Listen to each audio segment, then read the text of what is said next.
Hi and welcome again to our reading of The Red Line by Maria Schepers. Chapter 41.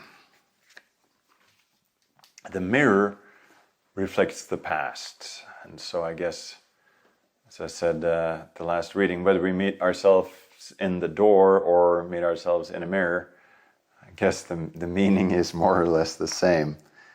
And so in our last reading, of course, Cornelius passed one of the last great initiations on his path, and what happens here now becomes a different kind of a test, and we'll just let the book tell it as it is. Chapter 41, The Mirror Reflects the Past. In the spring of 1787, a lad of about 15 came to the castle asking for work. At that time of year, every hand was needed, and the homeless boy was hired to work the fields and chop wood. He was a large-boned fellow with pimples and weary eyes that avoided everyone else. The protruding bone over his hooded eyes suggested he might be a cunning and sharp observer, but his sloping forehead revealed little capacity for high reasoning. He spoke awkwardly through thick lips, though his strong jaw suggested a talent for speaking. The lad positively radiated a burning restlessness. His name was Ernst Müller. Thus the illegitimate son of the maidservant Anna Müller arrived at the castle of Grotte to reopen old memories and bring me face to face with one of the greatest dilemmas of my life. For fate held a mirror in front of me and did not even bother to tell a new story. Only the actors changed. Now a new figure took my old role, while I stood in the magister's place. At first I didn't even notice the boy, but gradually I became aware that curious, eager eyes were following me when I walked in the garden and when I worked by the open windows in my study. Then I noticed the boy hoeing beside the gardener. Whenever I looked up, our eyes met, but then he would lower his gaze quickly and continue his work. Once I walked over to him and asked him his name. He was so embarrassed he blushed and perspired, but it was I who was shaken when I realized who he was and observed the expression of his eyes. They were filled with brooding hunger and fanatical intensity, and they showed me a familiar hell. Those were Hans Burgner's eyes. I was moved with compassion and irresistibly drawn to the lad. He had come then to reflect the past like a mirror.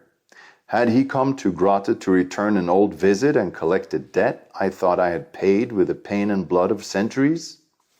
I could only consult my past, for the present was silent and the future would reply no more to me than to ordinary mortals. Yet I had presentiments at once repulsive and attractive. There were so many clear references in Ernst Müller's life and personality. How could I misunderstand? I simply watched and waited. A few days later, I noticed that someone had been into my library. There was a book missing from one of the higher shelves. I had no doubt about the identity of the culprit. I had seen Ernst Müller's eyes, and I remembered too much about Hans Burgner. I went out into the park to follow the thread that linked us. He was beside the barn, screened by a pile of dirty wheelbarrows. Sitting on a tree stump, he bent intensely over his reading, his hands against his ears to block all sound. I recognized the book immediately. It was The Triple Stones of the Secret Fires by Johann Glauber, an alchemist who had been born in Karlstadt. I touched his shoulder and he jerked up, confused and muzzy-eyed as though he had been snatched from a heavy sleep. Then he sprang to his feet, terrified, and stood in front of me, making no attempt to hide the book. "Where did you learn to read?" I asked conversationally. It was a while before he could comprehend the question. As he calmed, the evasive look returned to his eyes. At the inn, from a stranger, he replied haltingly. Then he held out the book to me. I swear I would have put it back. Are you going to dismiss me? I made no move to take the book. I don't know yet, I replied. Please don't dismiss me, he begged. It's just that I see these books all the time, so many of them. Hadn't it occurred to you that you might ask? He shot me a glance of mistrustful calculation. No, he admitted at last. I didn't think you'd lend one to me. Why not? Well, a person like me, don't you know you're stealing? I told you I would have put it back, he blazed. So why did you take this particular book, I asked. He refused to look at me. I didn't mean to steal, he repeated dully. I would not let him avoid the question. Why did you take an alchemist's book? Because I'd like to learn about it. Gerber, that taught me to read and write, he said alchemists have a secret. How to make gold? That, yes, but something else too. What? The elixir of eternal life, the magic wand, you can make storm and hail with it, command spirits, be above everybody. The boy seemed to regret his vehement outburst midway through. You know, he ended lamely.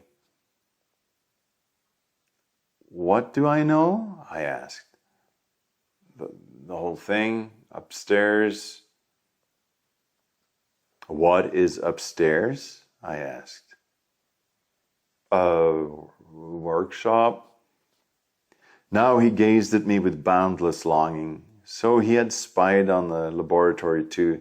He must have climbed one of the trees to feast those hungry lynx-like eyes. There were all kinds of rumors current about the castle of Grotte. Well-meant as well as spiteful tongues had combined to weave a legend around it. Young Müller had heard these things, and they had brought him straight to me. I took the book and said I would think about his fate. For the next few days, I was conscious of his eyes following me everywhere. Should I teach him? He was crude and confused like Hans Burgner, and he had a great deal yet to go through. But Rochard hadn't refused Hans Burgner. It was an accident that decided the matter. While I was away in Rottenburg, Ernst fell out of one of the trees by the laboratory and suffered several serious breaks in his arm and thigh. By the time I got home, my father had cleaned and dressed his wounds, put him into splints and given him a sedative, so I had little to do when I visited him in his shabby quarters in the woodshed of the gardener's hut. He was breathing heavily and looked exhausted and frightened. Were you spying again? I asked quietly. The lad bit his lips and made no reply. Answer me? Suddenly he broke into bitter sobs, disarming me completely. How else could I get there? How else? He gasped between sobs. And you took back the book before I had finished reading it. I have no right to complain, of course. I wish I could learn too. Be in a workshop like the Lord's. There was a terrifying force behind this blind ambition. I knew it was the striving of the fallen novice for the dimly remembered light. Do you know what it means to study? I asked cautiously. I've done it before. but only once in a while between play and chores. Could you start something and stick to it for years? Study subjects that are difficult, dry, and boring? This is not just irresponsible daydreaming about sorcery, spirits, and eternal life. You have to work for knowledge and submit to discipline, curb your curiosity. Unless you submit to these conditions, there is no knowledge and no power. It's a power entirely different from what you crave. You cannot have it if you want it just to control other people. Then what do you use it for? He challenged in the dim light. To control yourself. That doesn't sound so attractive, does it? Yes, it does, the lad retorted. I enjoyed learning all the letters and numbers and wished I could do it all the time. I don't care about anything else, and I'll work any length of time for it, asking for nothing, just a little to eat. I'll do anything you want. Anything. I wouldn't ask for pay, just the chance to be among books and in the workshop. In his excitement, he struggled to sit up, then sank back with a groan. Calm down. You mustn't try to move. I went and wedged open the window of the woodshed so I could see his injuries. His face was distorted with pain. I leaned over and began examining his bandages. Suddenly, I recoiled. There was an old, dog-eared book on his blanket, smudged and stained by dirty fingers. It was a story of Nicholas Flamel. Then I knew I had to teach him. Ernst recuperated slowly. The splintered bones gave him great pain. In the meantime, I brought him books I thought would help organize his inner world. He greeted me with gratitude and dog-like devotion when I visited the woodshed. I could see his emotional dependence grow greater every day. To him I was the guardian of heaven, holding the key to his life and his future. Yet every day I saw even more clearly what crude material he was and how little I could hope for his progress. What he needed to learn could be taught only by time and experience. Knowledge could not polish his passions and instincts. Only living them out could do that. Every other master would refuse him without a second thought. Obscure feelings and violent desire were not the attributes of an occult student. Only his mental and spiritual readiness and his own progress would determine his fate. Meanwhile, I made myself familiar with Ernst's miserable childhood, which differed from that of the animals among which he was raised only by being more neglected. Even in their filthy pens, the animals got their food on time and received sufficient care to prevent illness. But Ernst soon became aware that he could depend on no one. The world was wicked and hostile, and he was small and weak. His mother didn't care anything about him. She noticed him only to beat him when he got in her way. His grandmother would throw him some food occasionally, but she herself was a sick woman who could barely drag herself about on swollen legs. Since both were helpless, they came to depend upon each other. A dependence mixed with jealousy and suspicion, for both knew they were superfluous and feared there would not be enough for them both. One of Ernst's first memories was hearing his mother say how much easier things would have been for her if he had died at birth, while his grandmother continually lamented that God did not take her and him with her. And then, of course, the inn was on the highway and attracted many strange, diverse people. The boy saw agents, wandering journeymen, swindlers, peasants, and nobility, all roused his curiosity with their alien customs and boastful tales. They implanted the lust for faraway adventure, fantastic, unusual, and wonderful. But the most important influence in his life had been a wandering barber named Gerber.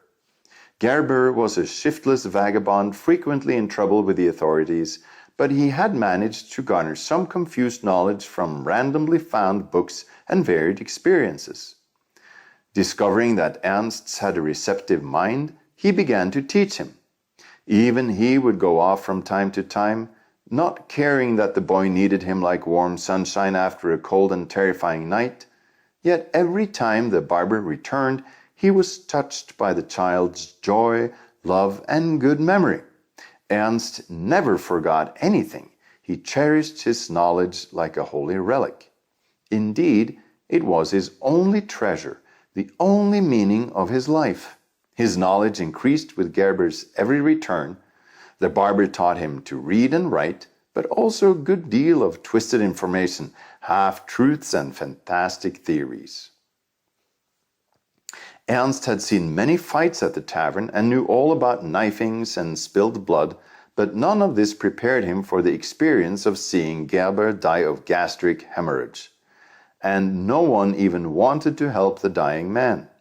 The tavern folk responded to his situation by debating whether or not they should take him out to an open field, since it was going to be a messy death and might lead to complications with the police. Then the owner and the bartender hauled the helpless man out and dropped him in a ditch full of nettles. Ernst followed them, sobbing and trembling, and sat beside the dying man as the last drops of blood flowed out of him and his eyes grew glassy. The boy was horrified by such mercilessness, and something snapped inside him. He began to remember something Gerber had told him. "Do not work only for ordinary knowledge, my son. Acquire the knowledge of magic spells that will put you above the common herd of men. If you don't, sooner or later they'll trample you. It is only by terrifying them that you can get them to respect you. I made the mistake of my life by not taking service with a magus. I met one when I was a young man, and I knew right away who he was. Once I defended him when he was attacked by robbers. They couldn't really hurt him, of course, because the elixir had made him immortal. He could have struck all of them down just by waving his hand, but he liked my courage and took me into his confidence. He even offered to let me become his famulus, and sooner or later he would have given me the elixir too. If I had just stuck with him, I could be making gold right now and not give a damn about death." Why didn't you stick with him?" Ernst had asked out of a pounding heart. Gerber had just waved a hand. "You wouldn't understand yet, my small friend. There was this woman. I was crazy about a big blonde. She was a mean, cold bitch. But anyway, the magus moved on and I stayed, and she promptly betrayed me with a coffin maker. I gave up eternal life and endless gold for that woman. You see, I couldn't find the magus again. I looked for him for years, even today." Now Ernst sat beside the dying man and stared at the highway, hopelessly waiting for a miracle. "Surely the magus will come now," he thought. "He'll come and bring the elixir and heal Gerber. He couldn't let Gerber die like this. Gerber is the only person in the world who cares about me." But the magus didn't come, and Gerber died in the muddy ditch. After that, Ernst could bear his home no longer. He ran away, taking with him only the book about Nicholas Flamel and his implanted monomania. He went to find the magus. When Ernst had recuperated, I began to teach him. First, I laid a foundation of cleanliness and order. I taught him to eat at a table, keep himself clean, and behave politely, and provided him with the necessary clothes, books, and writing materials. He was allotted a small room in the heated pavilion in the park. Ernst responded by keeping his quarters immaculate. There was never even a speck of dust on his bookshelf, and he cared for each object on his desk with devout love. His hair was always well combed, his suit pressed, and his nails clean.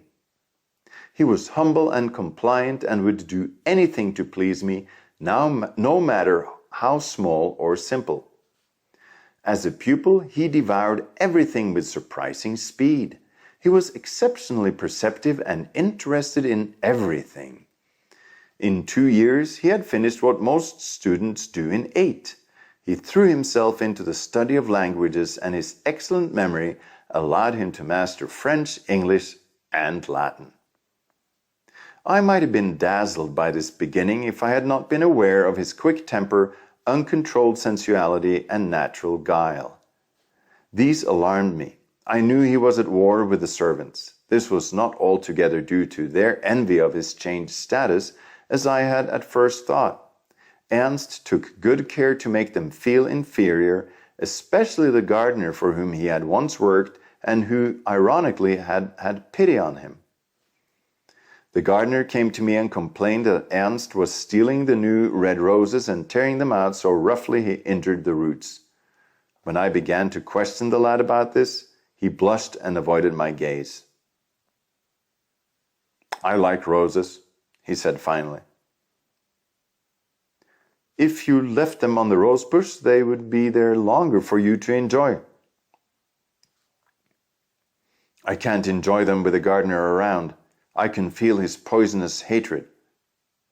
Ernst spoke heatedly, all the time watching from under his eyelids for my reaction. Now I was alarmed. His eyes looked so sincere, and he was lying. "The gardener used to be your friend," I responded. "Why should he hate you?" I wanted to see how far the lad would go. "Because you've been so good to me, none of the servants can forgive me for rising above them. They'd love to see you get angry and dismiss me." "So, they've changed their attitude toward you?" "Yes." "Have you perhaps changed your attitude toward them?" "Of course not. I leave them alone." "If you leave them alone, then you have indeed changed your attitude toward them." "I have nothing to say to them." "And that is precisely how you have hurt them. Remember, you've nothing to be particularly proud of. You haven't risen above them, you've just taken another path.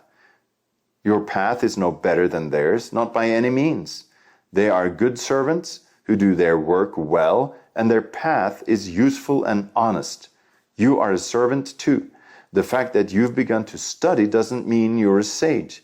You're only standing at the threshold of knowledge, and it has not yet been decided if you are worthy of the higher knowledge. Good perception and a shrewd mind are all you need for earthly knowledge, but you need other qualities to penetrate occult truth, qualities like moral strength, love of truth, unwavering courage, humility, self-denial, and the ability to experience non-sensual ecstasy.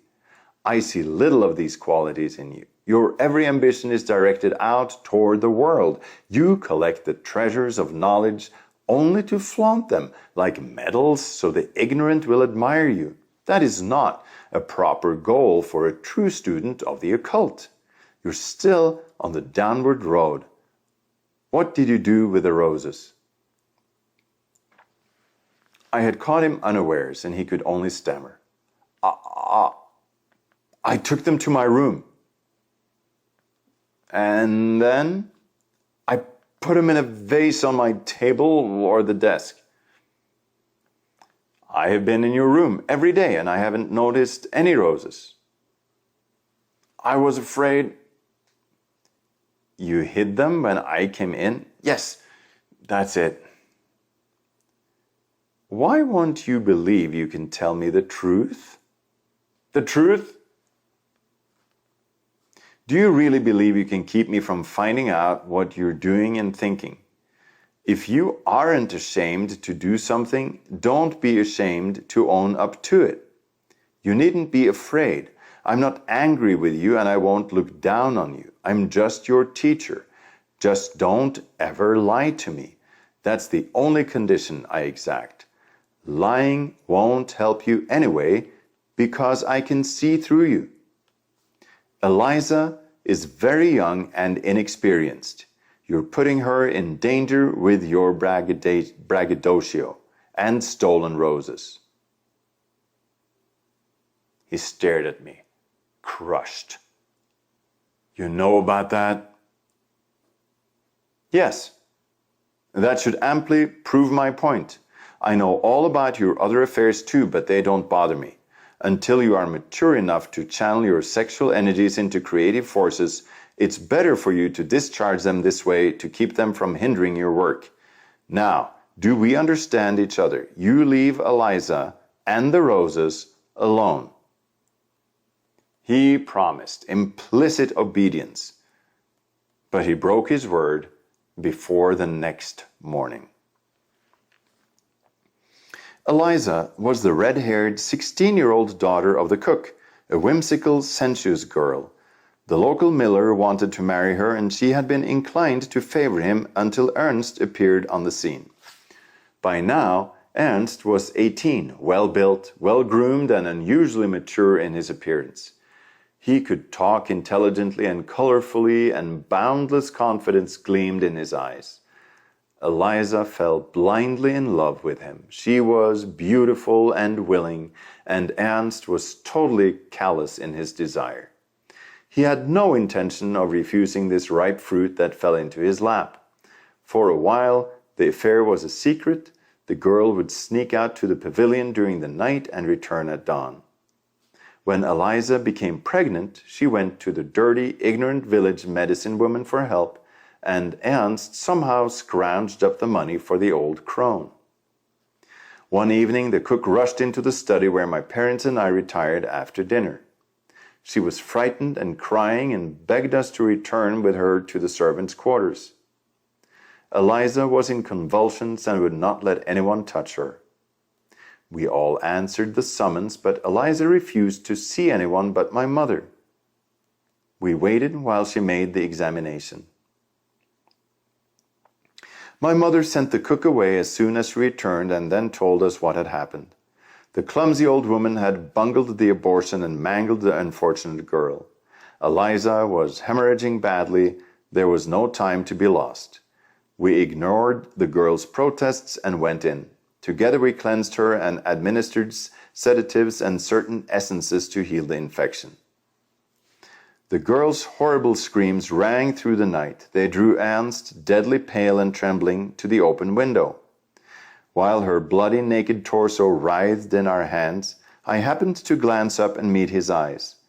Despair, pity, and guilt contorted his features, and for a moment I almost hoped the incident would cure him of irresponsible sexual escapades. When Eliza had finally calmed down, we turned her over to the care of her mother, with instructions to wake me immediately if she got worse. We returned to the castle, and I had already started undressing when I felt Ernst standing outside my door, not daring to knock. His mental turmoil was almost a palpable force burning through the wood. "Come in, Ernst," I called softly. "I was waiting for you." The door opened and the boy staggered in, terribly agitated. Before I could stop him, he knelt before me. My God, he kept repeating, "Never again, oh my God." I made him sit down, and he stared at me with his eyes full of the one question he dared not ask. "She will live," I answered, but just 15 minutes later would have been too late. "Why did you let her go to that butcher?" "We were ashamed." "Were you ashamed to perform the act?" I countered. "It's just madness. Just madness. You don't even notice when you fall into it." By all human reasoning, Eliza should be dead because of your madness. Worse, if you hadn't crossed her path and dazzled her eyes, she would have become a good wife and mother. Now, she has no choice but to turn to harlotry, for the village will drive her away from here. I can't save her from that. It's not even as though you really loved her. You just wanted her to satisfy your passion. You wouldn't marry her if you had the opportunity because in your heart, you look down on her. You think she's only fit for sexual pleasure. Yet you seduced her, and that at a time when you could have satisfied your desires with a baker's widow. Are you beginning to understand the nature of the power you keep burbling about? It is the power to control yourself and the weak moments you have to conquer. Otherwise, you'll be buried under an avalanche of consequences. Ernst readily admitted the truth of what I had just said and accepted his guilt. Then he asked if I was going to make him leave the castle. Your future behavior will determine that, I replied. I'll give you a chance to change, but if you prove you can't, you need expect nothing more from me. This statement calmed him considerably. He had confidence in himself, but even more in my lenience. Now that his personal affairs were settled and he was absolved of all consequences, Ernst reverted to his monomania. Was Eliza saved by the elixir? He asked suddenly. What made you think of that? I tried to avoid the question. You said that by all human reasoning she should be dead. Since she is alive, it was not human knowledge that saved her, it was the elixir. Yes, it would have been wiser for you to wait to learn of it until your own efforts changed the old legends into natural understanding. Why, don't you believe there's an elixir? It was a raw challenge. You will have to learn to eat a lot of biscuits yet to learn the answer to that. Oh, can't you just tell me? I will tell you everything you are ready to learn. But the books write about it openly. Why do they do that if I'm not supposed to know about it? The elixir you are talking about is very dangerous because it exists only in the minds of fanatics. I know of nothing but medications. Well, isn't that just semantics? I felt his excitement surge around me. I replied, no. You are imagining an elixir that will give your body immortal youth, sexual potency, and attraction. Some kind of miracle drug that will cancel out the effects of every debauchery. You want to live forever simply because you think it will take that long to sate your desires. I am afraid I'll have to disillusion you. There are certain medications that can heal the body and prolong the lifespan, but to be effective they must always be accompanied by a healthful lifestyle. The body can never really become immortal. It is a transitory form, an experimental workshop that is the prey of death. The body contains death within itself. It is the spirit that is eternal, yet the spirit must struggle with its own body to gain this eternity. The two are like fire and water, they don't mix. One inevitably consumes the other, and man is the battleground of this war. The body's weapons are passion, desire, sensuality, and yearning after beauty. The spirit's weapons are the after effects of gratification of these desires. Nausea, disillusionment, suffering, aging, and death. The soul is the bridge on which the two forces fight continuously. Sometimes the body captures the spirit, starves it, and believes it has killed it. But the spirit has a weapon that eventually wins the victory. Immortality. The victory of the body is only temporary. When once the spirit defeats the body, it is annihilated forever. The true elixir of the alchemists is merely a weapon in the battle, a method of extending the lifespan and prolonging the spirit's existence in a hostile territory, so it can perform its tasks with an older, finer-tuned brain and be better prepared for the final conflict. Only a truly aware spirit can acquire the elixir, and even then only if it will not be used for treachery. And this elixir, or shall I say medicine, is it a powder or a liquid? Ernst asked.